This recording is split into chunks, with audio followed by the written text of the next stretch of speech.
Hello, everybody. Welcome to the Patriot Show. I'm your host, Anthony Stephen Malone. We have a special guest with us today on the show, Trevor Cooper, military veteran and director of Odin Security Services, UK. Hello, Trevor. How are you doing?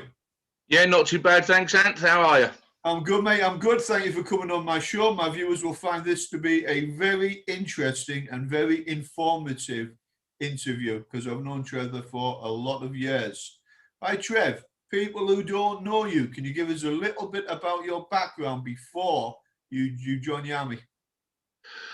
Before I joined the army, before I joined the army, I was a young lad at school. I decided at ripe old age of 15 that I was going to enlist. So I joined the forces as a junior soldier in 1980. Done my 2 years as a junior soldier, and then joined my battalion, which was a Queens Regiment. I served in an infantry regiment from basically 1980 up to 1994. All right, mate. And what regiment and what did you do in the regiment? Okay, well, the embarrassing part about this is when I joined, they put me in the drums platoon. I didn't like the drums platoon. Obviously, wearing scarlets and everything else and playing bugles wasn't my idea of playing soldiers. However, the good part about that particular platoon is it's the SF platoon for sustained fire with obviously the machine gun platoon. From there, I spent 5 years with them. Had enough of that and then moved across to anti-tanks with the old Malone, and then got posted to Sandhurst. I then left Sandhurst and rejoined the Queens Regiment, but this time I went to the 1st Battalion, where I joined Milan again. And then from there, I progressed, junior NCO, and then ended up in Signals Platoon. Battalion served in Londonderry, Omagh and Belfast. And that was really my career. Okay, mate. What did you do in Northern Ireland? A lot of it really sort of depends. I was basic brick commander whilst boys were out on the street and so on, planning patrols with the multiple commander and so on. I then ended up in Comsen as part of the Signals Platoon and running Comsen for 18 months. Okay, well done, that man. Important job, that, mate, as well. This one to be just be careful that when someone tells you when your computer breaks down to reboot it. Okay, hence the reason why I only spent 18 months in Comsen. Certainly. Sadly, yeah.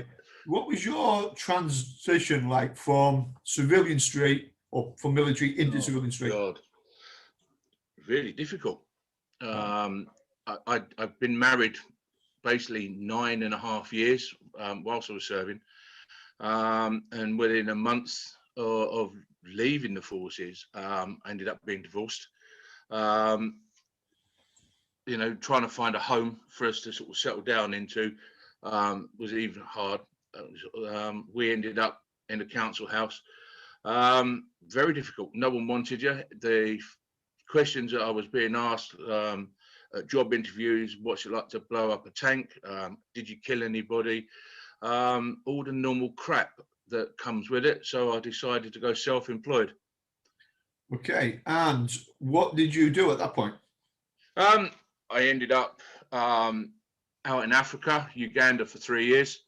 I'd gone over there with a friend of mine. We set up a small security company, and within, I guess, 3 to 6 months, we were one of the largest security companies based in Kampala.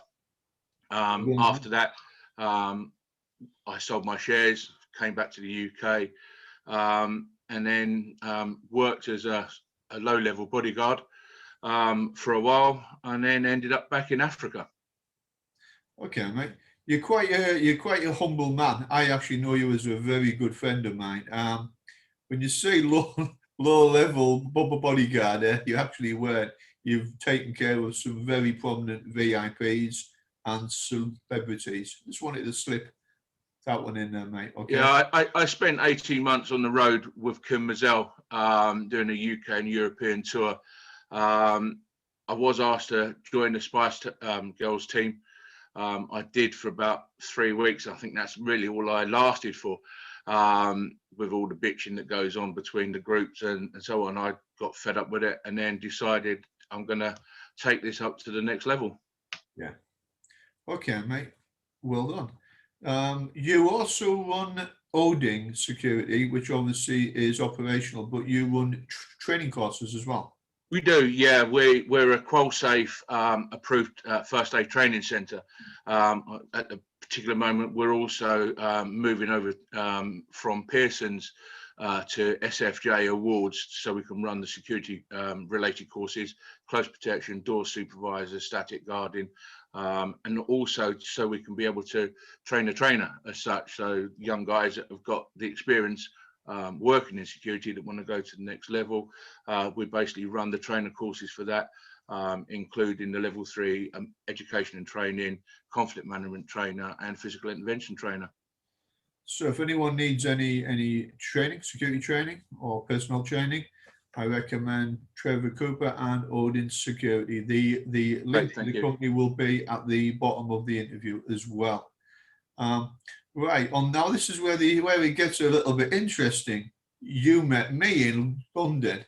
Yeah, we did. Yeah, we did. Yeah, this scrawny little person walks into my office. Yeah. Yeah, I was a little bit skinnier back then, mate. But and you had a bit more hair, I think. Yeah. Then we ended up doing some interesting things in Afghanistan. We'd love to talk about everything that we did when we met and all that, but we haven't got time on the interview for that one. Can you explain a little bit about Afghanistan and how you got involved with some things over there as well? Well, first thing is obviously we received a very nice email from you asking if we'd like to join your team and operate in Afghanistan. Graham, Hilliard and myself, we humbly accepted that offer and we joined you at the villa.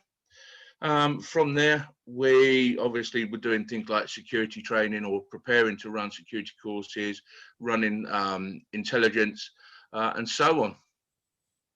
Okay, at what point did you realise there might be a little bit more to what was going on than just training and intelligence? Yeah, when you kept on disappearing, my friend, you know, at 6 o'clock in the morning, right, there's Anthony creeping out the villa, getting into the vehicle and then going for a drive and coming back just before it gets light. Suddenly realised, obviously, from then that, you know, things weren't what they seemed. And Graham and I sat down and sort of said, you know, do we stay or do we go? And we both decided that to stay with you, obviously, and work with you as part of the elite team.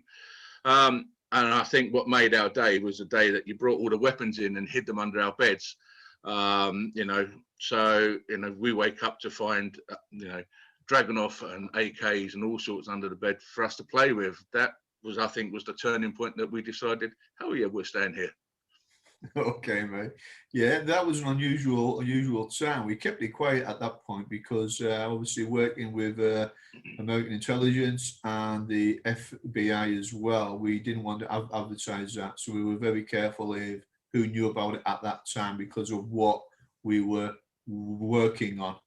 The kind of pillars, once you got brought into the fold on the elite team, you were in the villa a lot. You saw the caliber of people who were coming into our villa at that point in Kabul. Can you explain a little bit about that? Yeah, we had basically special forces, UK special forces visiting us at ungodly hours of the evening, in particular the chief of staff. We had diplomats arriving for afternoon tea and discussions. We basically set up an ops room so we could obviously brief people on what was going on. And we had senior Afghan officers visiting the villa. And basically from there on, we were planning operations and how we were going to liaise with these guys. Okay. Now, obviously, with a lot of this, we won't be talking about it on camera. But we can touch on a couple of things just to give people an idea, because this is what we did for many years and no one even knew about it. So we are going to be a little bit delicate about what we do talk about, but we're going to talk about things that have been released and what can be confirmed very easily independently as well. Because some of the things we were working on, unbeknown to us, were quite large tasks internationally. Right, Trev, one of the first little things that you did, well, I'll call it little, it was quite a major thing, was the meeting at Bagram Air Base that had been organised by members of British Special Forces for us to talk to the General and the Colonels. And we had been brought into the loop on the buyback scheme in Bagram for Stingers, surface-to-air missiles, that terrorists had actually acquired, quite a large number of them. And M4 assault rifles with factory-fitted silencers, over 200 of them as well, and night vision equipment. Can you speak a little bit about what happened in that meeting, please? Yeah, well, basically, as part of the buyback program, we were asked if we would gather intelligence on the location of Stinger missiles, the M4s, as you just spoke about, and basically any other pieces of equipment. We did that. We actually found a container full of American military equipment. We found some of the M4s that I ran through the serial numbers on the internet. I managed to find out delivery dates of where they were being delivered to and who was in use at that particular time. We relayed that information back to the boys at Bagram. Yeah, on one of these occasions, the M4s and Barrett 50 caliber sniper rifles were in the hands of the Haqqani network in Afghanistan, and they were in transit from eastern Afghanistan down to Helmand to be used against British and American and coalition forces in Helmand. We were tasked to stop that. All I'm going to say is they never reached Helmand. I'm going to leave it at that on that one. They certainly didn't. Right. One of the other little things, the terrorist training camp that we managed to locate in Pakistan, the GPS location of that was just south of Helmand over the Pakistan That's correct, border. Yeah. Okay. Can you explain a little bit about that? Because that was being used as a rat line to supply a lot of suicide bombers and foreign fighters, FFs we call them, into Helmand. We were able to get the GPS location, and can you speak a little bit about that? Yeah, basically, once we'd discovered the camp and got the GPS location, we handed that over to UKSF for their actions.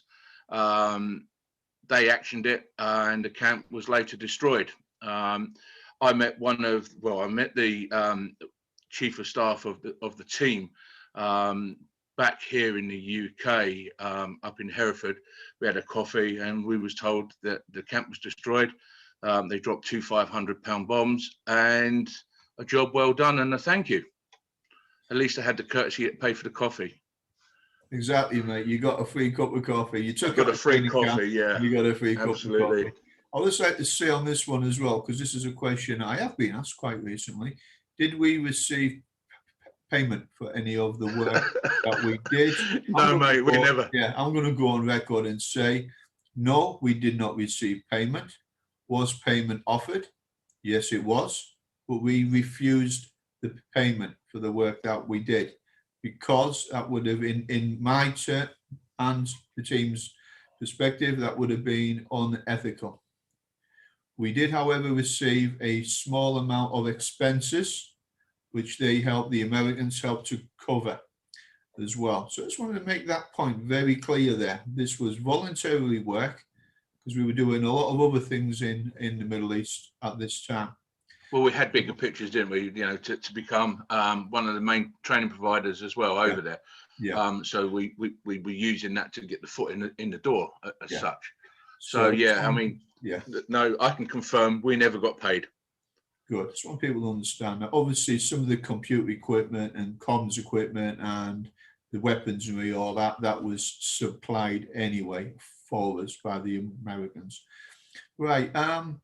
The report, we were able to, well, it's just before we go on to the report with Colonel Bob Stewart, high value targets.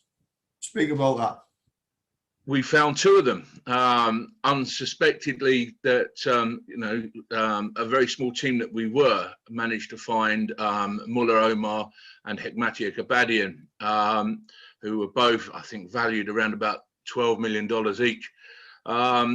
We handed over the locations once again for action. And once again, it came back that it had been actioned upon by UK and US special ops from there. Yeah, things got a little bit political at that point because they did, didn't they? They certainly did.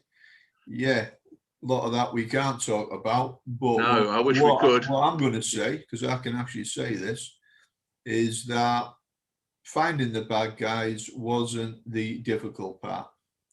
It was the politics of who was going to go after them. And we were actually asked officially to stand down on Gulbuddin Hekmatia, one of the top terrorists in the world. We knew where he was, knew where he was going to be. We had everything on him. And we were asked to stand down and not to take that particular target out. Now, I like people, they get their head around that one because we were not very happy either.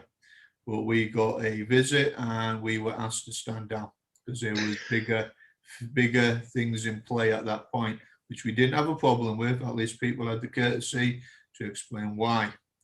But yeah, sometimes things are not black and white. There is a very grey area. Indeed. We caused quite a big stir because our little team was very successful. Every task we were given, it was achieved, it was accomplished in a timely, professional manner, and the results that we were getting was impeccable. That network, that human intelligence network, is still active today across the Middle East and Africa. So it works. Yeah, I also sort of think that, the smaller the team, the sort of the easier it is. You've got the information coming in, you can disseminate to the right people, and you haven't got a major chain of command to follow. With the proven actions that we've had, it made more sense to keep the team small. And that's, I think, the smaller teams, the better. Well, the point of success, and I'll call it success, in helping to save lives, which was our objective at the end of the day.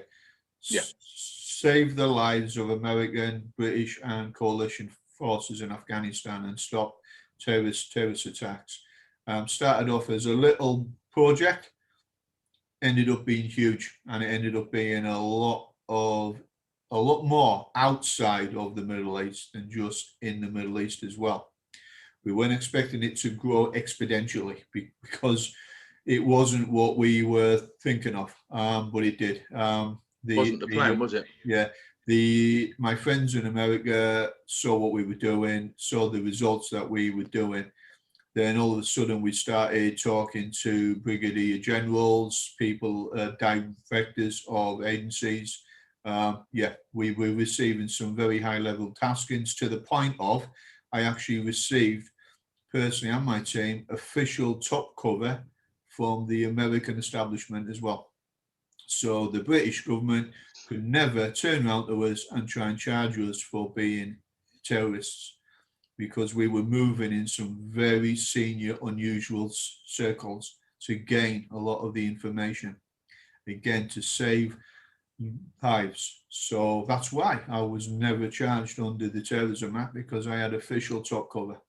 from the American establishment. Very To be honest with you, I think if the UK government had done that, there'd have been a lot more problems heading towards a government from the US. You know, at the end of the day, you don't crap on the doorstep. You know, well, the Americans have never broken their promise to us, and they've kept it. So thank you for that, gentlemen. Right, the report that we put together, one of the reports, and we put hundreds of reports together here. There was one that we had, by luck, by professionalism, we had acquired a lot of information from inside one of the other training camps in Pakistan about 12 suicide bombers coming to England through Europe. We had their photographs. We had everything on them, IDs. We had a full target package on each of them. We even had some photographs of the ones that had already made it into England, as well as car registration. That's correct, yeah. We put all this into a report. I was on task already in Afghanistan, and I would be for some time, which we'll go into in a minute. So I sent my team, Trevor Cooper, Graham Hilliard, and other individuals, got them onto a plane and got them back to England to physically hand in a time-sensitive report that would have blown people's minds, for want of a better word. Can you speak about, Trevor, what happened next? I think it's more a case of what never happened. I basically took the report with all the evidence that we had to British intelligence, and British intelligence didn't want to know. I spent a week and a half trying to gain access to speak to someone in the incels and as such, and it was ridiculous. No one wanted to play. No one wanted to at least have a conversation about what we'd had. Yeah. So I was basically left with no option. I telephoned Colonel Bob Stewart at that time, who was an MP, explained the circumstances. I met him in London with Graham.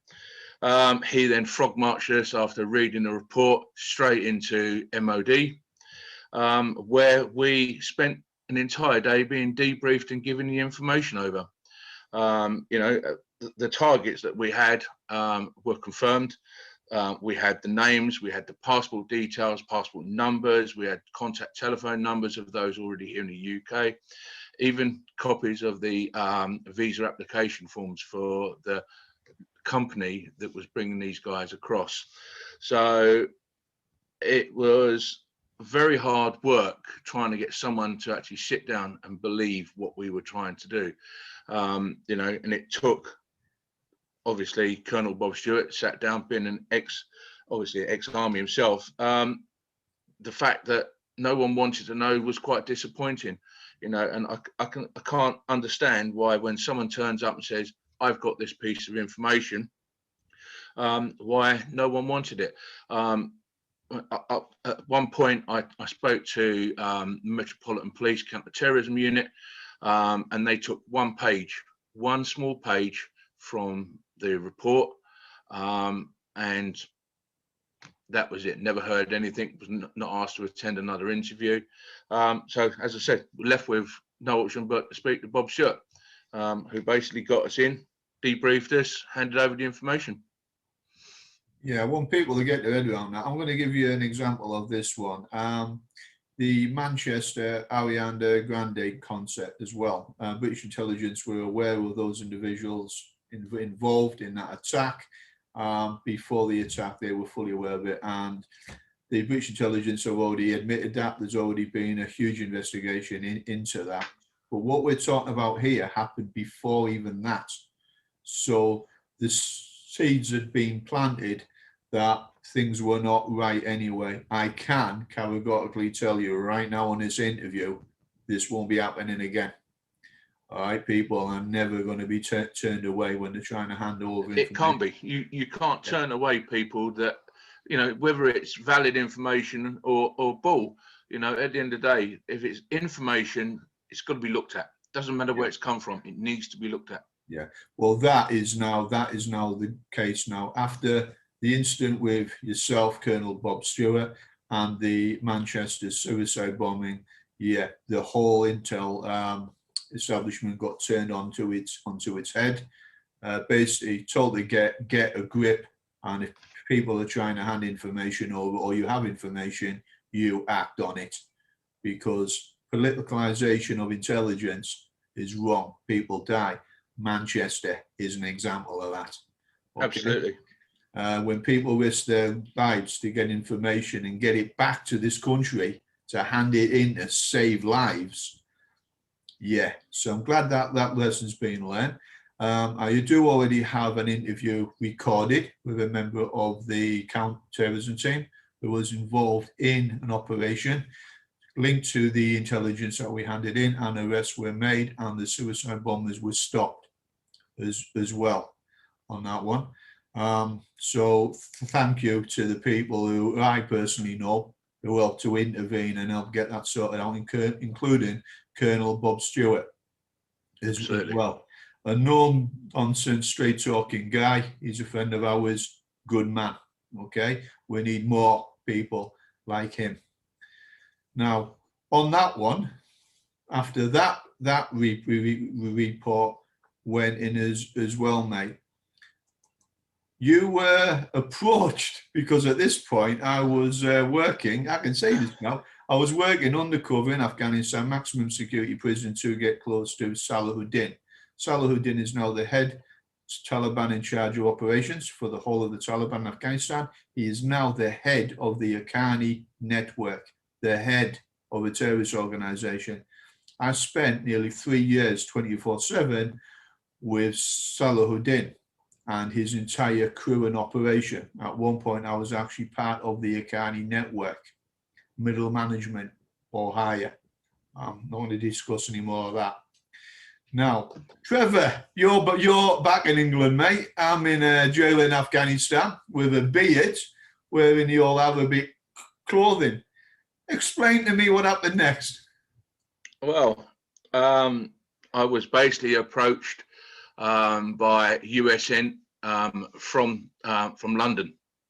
They arrived at my house, and I started asking me questions. How well I knew you? Did I think that you'd turned and become a terrorist? And the ultimate aim was, could I get close enough to take you down? Offered me a substantial amount of money, which I basically declined, and I asked them to go back and speak to David Petraeus, who at that time was the head of the intelligence service, and basically they went off. I never heard from them again. Yeah, it looks like Lucky for you. yeah, it looks like the British establishment tried to influence the CIA station chief in the UK. Yep. Tried to tell him that I had been turned. They came to you asking, take me out. That basically means, ladies and gentlemen, my best friend was actually approached to kill me. I was quite upset about that when I was originally told. Well, I think if they'd have offered another £5, they were quibbling, you see, Anthony, over a £5. An extra tenner would have swayed it, wouldn't it? What do you do? Yeah, we make a little bit of lightheartedness about this. At the time, it was not an amusing situation. No, it wasn't. Yeah, so we were a little bit concerned about that, which is why Trevor dropped their boss's name, David Petraeus, who I'd first met in 2002 in Iraq anyway. And other members of American intelligence were also informed about this as well, to basically pull in the actual reins. People had wondered way above their pay grade at this point in time. I will say that at this point, the British establishment had absolutely no idea that I was actually working as a non-official covert operative for American intelligence. And I'd worked for them for quite some time at this point. It wasn't for a few years after this that, on my return to England, that the Americans actually told the Brits, he's actually ours, leave him alone. So, yeah. Right. I also like to say I am a 5th generation soldier as well. 5 generations of my family have served this country. I am a patriot, and I served in the British military. I served in 3rd Battalion, the Patriot Regiment, A Company. I also served in 4th Battalion, the Patriot Regiment. Also, obviously, have my British wings and my French wings as well. So I also done an operational tour of Northern Ireland. So when the British Foreign Office turned around and said to the BBC that I had never served in the British Army and I do not come from a military family, with due respect, give your head a shake, okay? I am a very well-known individual within the powers, within a lot of establishments. I was also a forensic combat photographer for 101st Airborne in Iraq, hence the Screaming Eagle behind me, hence how I know David Petraeus and 5 other brigadier generals and all the directors of the intelligence agencies. So the FCO, bad move, trying to discredit a veteran who is very well known and respected. Not a good idea, but the truth always comes out in the end anyway. It does indeed, yeah. Yep, so it turns out I did actually serve in the British Army after all. Wow. There we go. I'm a proud little veteran. Wear me poppy as well every day. And Right, so you should. Right. So I'm in jail in Afghanistan. I'm one of the baddest boys in the world with the baddest terrorists in the world. Okay. What happened next when you guys were trying to get me out? Okay, well, before that, we need to let people know that you was passing intelligence, obviously, out to us. And we sent basically a signal into you to say that we were planning to bring you out. We'd recruited off-duty US and UK special ops to assist. We'd planned it right down to where we were going to end up crossing the border and so on. Then you decided that you wanted to stay there and have an extra holiday. You asked us to stand down, which I thought was quite unfair. Yeah, this is where things got a little bit interesting. Obviously, I wasn't allowed to tell everyone who I was working for at that time. Yeah. Information was getting passed back to my team outside, and it was also being given to my handler as well for American intelligence.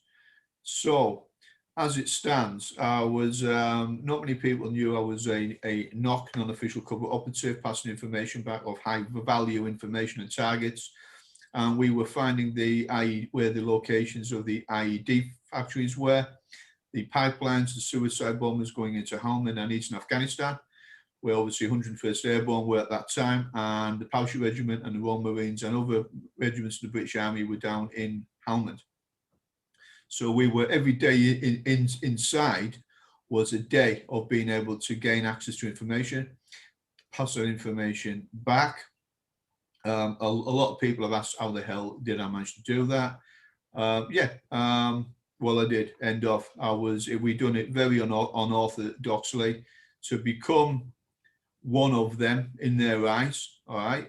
Funny thing is, a lot of the terrorists inside are actually scared of extreme violence. Work that one out. Yeah, terrorists scared of violence. So I had to become it was like playing a part inside. It was like being an actor, and I'm a crap actor, by the way, because I always say it as it is. But we managed to gain their trust over many years. I've become a very close friend and confidant of Salahuddin himself, all of his lieutenants as well. So we had to perceive it from the British point of view that I had actually turned. Okay. So that's why the Brits were not quite sure what the hell was going on with me. Okay. But I hadn't, obviously, passing it back every day inside was a day information can be passed back and it would save lives. My objective was if I could save the life of one British or American or coalition forces soldier, job done. It was worth the risk. How was I doing this? I was copying, photographing their notebooks, recording the meetings. I was sitting in on audio. Their SIM cards, I was cloning them. They all had SIM cards and satellite phones and laptops inside the prison. Okay. Most of the guards were Taliban or related to Taliban or Al Qaeda in the prison as well. This prison is an old Russian prison. I think it's voted like one of the top 5 most violent and deadly prisons in the world. Okay, I was in there for nearly 3 years. Okay, with no backup support inside. It was me, all right, a couple of my friends inside as well, but we utilized this situation to get information back. I'm no idiot. I knew if I was caught at any point, if I was caught photographing a notebook or something, my head would have been taken straight off. Executions and murders happen every couple of days, if not more, inside Polishaki. I've seen bodies taken out, thrown out of windows. It is basically hell on earth. Okay. The task was only meant to be a 3 or 4 month period of time. Right, yeah. I requested to stay because some of the high value targets we were hunting were inside Polishaki under different names. We had found a complete command and control infrastructure for a suicide bombing and terrorist network inside a jail, the safest place to be. An example of how bad this was. The entire hierarchy of the Haqqani network, not 1 or 2, the management of the Haqqani network came in and had a planning meeting with Salahuddin inside Polishaki in the Rose Garden. I sat at that meeting, and I have pictures of me sat at that meeting as well. British, so American intelligence were the ones who took the pictures because I told them the meeting was going to take place. Now, I like to get your head around that. A terrorist command meeting was held inside a British mentored jail. Yeah. Okay. This is where politics gets in it, because the Brits were like, oh, that can't possibly be true. Guess what? It was. All right. To this day, I still have all the reports, copies of, that I sent out from Polishaki because I photographed it all. I also have the entire notebook of Salahuddin, all the numbers. 10 Downing Street was sent a copy of this as well. Okay. When they ran a check on all the numbers, they had nearly 100% red flag hit on all those numbers. That was the Haqqani network operatives, not just in Afghanistan, across Europe and the UK as well. Okay. So being inside was an interesting period of time, a very dark period of time. And it took me many years to try and get my head around everything that had happened. But obviously we had swayed into politics at this point in time. Now, my team knew I was going through quite a hard time mentally when I was in there, because being with these people, it's not good. Okay. Their mentality is not like us. They were wanting to kill everything. Okay. One of the darkest days was when 6 British soldiers were killed in Helmand in 1 day. Okay. The Al Qaeda corridor, they had celebrations in there and everything about this. So I had to walk down the corridor, show no emotion, and sit there drinking chai, tea, with Taliban, who was the head of the suicide bombing network for the Haqqanis and the Taliban, and with Salahuddin himself as well, and 3 other senior members of Al Qaeda. I had to sit there completely emotionless. All right, that was one of the hardest things I've ever had to do. But did it, and went back to my room, and I went mental at that point. I was not happy. So that was a turning point for me. I said, right, I don't just want to be inside this network. I want to rip this network apart from inside. So then I asked for official top cover from the American government, because within a week I was named as Odin Saeed Ahmed, one of the commanders of the Haqqani. All right. Yeah.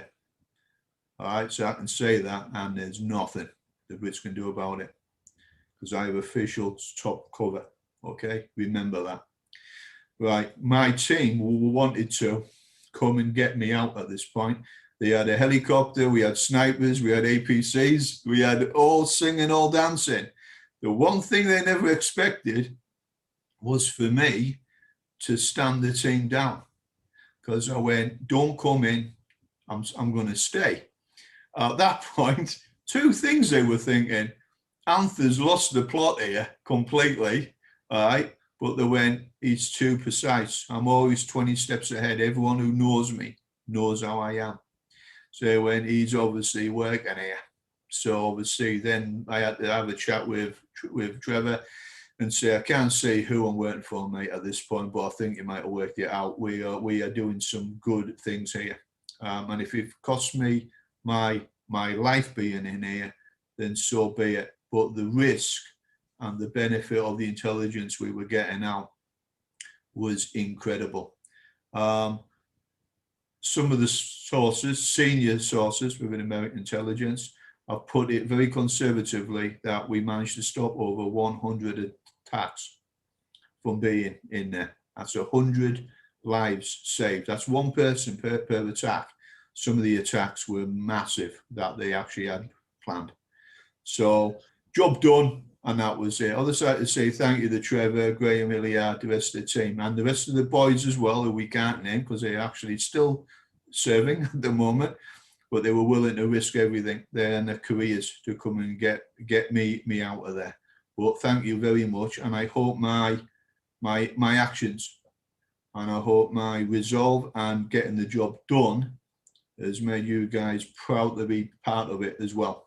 Okay. Very much so. You know, at the end of the day, you know, it was a privilege. It was an honour, you know, and it still is an honour and a privilege because we would move on to bigger and better things as we have done for, I don't know, the last 15 years. Yeah. You know, so it's something that we should all be proud of. You know, at the end of the day, you know, attacks were stopped. You know, lives were saved, and you know, it was a job well done. And people have now walking around the streets of London or anywhere in the UK or the US are still alive that may have ended up losing their lives through poor intelligence. So yeah, we should all be proud. Just want you to say as well, Trev, we can't name all of the targets, obviously. Can you mention some of the targets that were going to get hit just in the United Kingdom by the suicide bombers? Buck Palace was going to be one of the targets, 10 Downing Street, Houses of Parliament, trains, and some schools. Yeah. So those were just some of the, and obviously the one that sticks to mind really is Liverpool Football Club. Yeah. So you know, and that one suicide bomber in somewhere like that is maximum capacity, maximum kill, isn't it? Yeah. Well, job done, lives saved. We've got a lot of other information out there, but in the day, we're just letting people know a little bit so they can get an idea about Trevor, the caliber of person that you are, okay, and that the fact we put Queen and country, for want of a better word. We put Queen and country first, but I took it very personally because the Patriot Regiment was in Almond at this time, and I'll say the regiment was getting hit very hard by the Haqqani network and the Taliban, and we were taking some heavy casualties. The whole British Army was taking heavy casualties, and I am very proud of being a veteran of the Parachute Regiment. So I went above and beyond in what I was asked to do to help stop the attacks. And I didn't want to get pulled out of that jail until the Parachute Regiment was out of Halmond. Okay, because some of my friends were down there on the receiving end of Taliban and Salahuddin's terrorist network. Okay, so that explains a little bit. I took it very personally. When my friends are being targeted, I stepped up and thought, you know something, I'm not having this. As Regimental Sergeant Major said a long time ago, and other members of the establishment, paratroopers are meant to be surrounded. We come into our own at that point. I was in Polishaki with over 5,000 terrorists surrounding me every day. Get your head around that one. 5,000 to 1. And I was a cocky little bastard, and I fancied me odds at that as well. And you loved it. And we loved it. We really did like it. But adjusting back in the civilian street, that was interesting after all of this. Well, that's another story. Right, Trevor, back to Odin, mate. Odin Security Services. Outstanding setup you've done there. You've done a lot of work, mate, all over the world. What else do you do at Odin?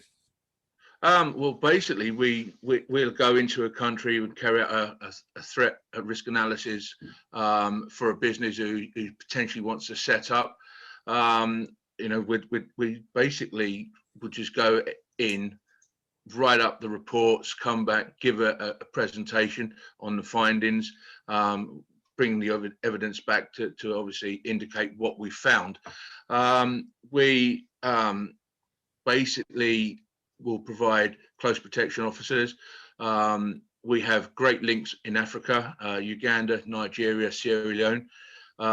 We have offices in Nigeria now as part of a coalition that we've set up with another company over there.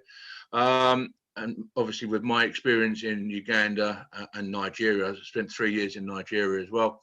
I think we've got an awful lot to offer.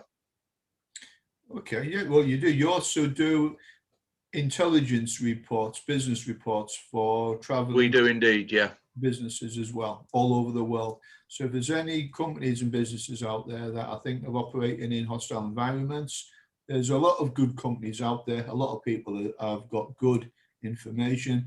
But if you wish to contact Trevor Cooper, Odin Security, the link to his page, contact details will be underneath the interview as well. Very experienced. Well, you've heard the interview. That's like 1% of what we've done. Okay. I'm a special advisor for Odin as well. So you'll also have all my experience coming to the table to help with anything, as well as senior members of the Central Intelligence Agency and the FBI as well. Okay. Right, Trevor, anything else you would like to say on your interview, mate? Just that it was great talking to you. Let's look forward to a brighter future. It is, mate. I think the future's bright. The future's orange, as they say.